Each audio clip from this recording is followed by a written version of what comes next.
Hello, today we'll be discussing copyright law, specifically fair use in education, covered on the Copyright Act of 1976.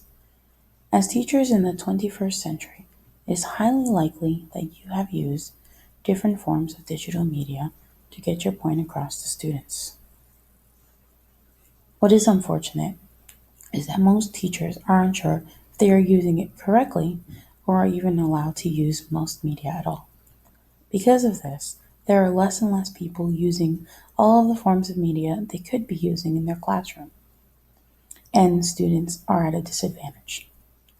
In comes fair use, which permits a second user to copy part or all of a copyrighted work under certain circumstances, even when the copyright holder has not given permission. Let me be clear. It is not the simplest concept, but with a few short key factors and questions, you can understand clearly. There are four main factors to be considered. The purpose and character of your use, including whether such use is commercial nature or is for non-profit educational purposes.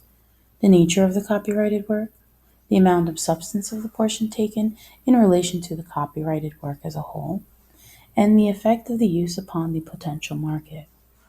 Since there is not one clear rule, fair use requires that people use reasoning and judgment and consider all four factors together to come up with a determination. Carrie Russell at the American Library Association put it well when she said, "Fair use cannot be reduced to a checklist. Fair use requires that people think. If you can think, you're more than halfway to understanding what can and cannot be used under fair use." It is important to understand that copying something is part of the creative process, and not copying is not the answer to stopping copyright infringement. In fact, borrowed material is highly effective in education. For instance, when students are learning to write, learners can imitate sentence structure of pre-existing syntactical forms instead of remaining lost and not knowing where to begin. This way, they have something to look forward to and compare to their work. Using pre-existing work also meets 21st century skills. Today, nearly all forms of contemporary creative expressions involve collaboration and teamwork, and most new ideas develop as a result of the conversation process and the sharing of ideas. These aspects must be included in our classroom today. Fair use has been put into place to support you and your actions and is a critical component of the copyright of 1976. Copying, borrowing, and sharing are essential elements of the creative process. The key to understanding fair use is comparing the copied work and the new work. The new work must go beyond superseding the original creation, but add something more with a further purpose, essentially altering the first with a new expression, meaning, or message. What makes a use fair isn't so much the content of the use, but the nature of the use. The important question to ask: what is being done with the copyrighted material? The guide to understanding fair use is the idea of transformativeness. Transformativeness is repurposing of copyrighted materials as part of the creative process. Two questions emerge when considering whether a specific use of copyrighted material is fair use. 1. Did the unlicensed use transform the material taken from the copyrighted work by using it for a different purpose than that of the original? Or did it just repeat the work for the same intent and value as the original? 2.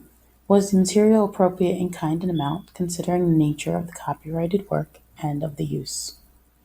If the answer to these two are yes, a court is likely to find a use fair. For example, my students have been assigned an audio project.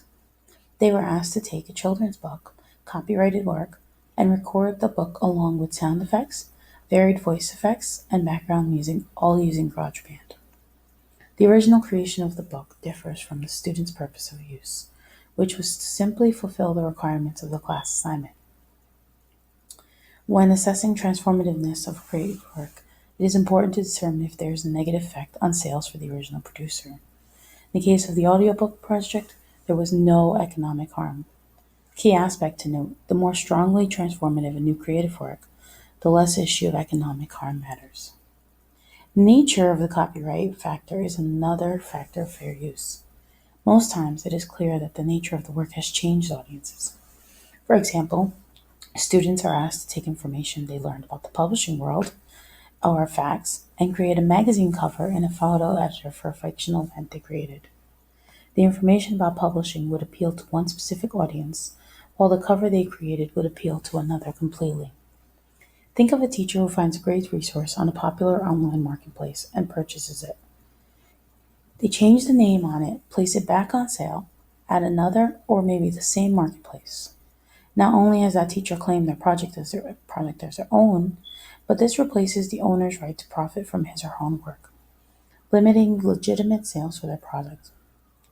Educators need to use reasoning and judgment considering the specific situation when thinking of fair use. There are many resources online that will explain different myths and guidelines to fair use. But be warned,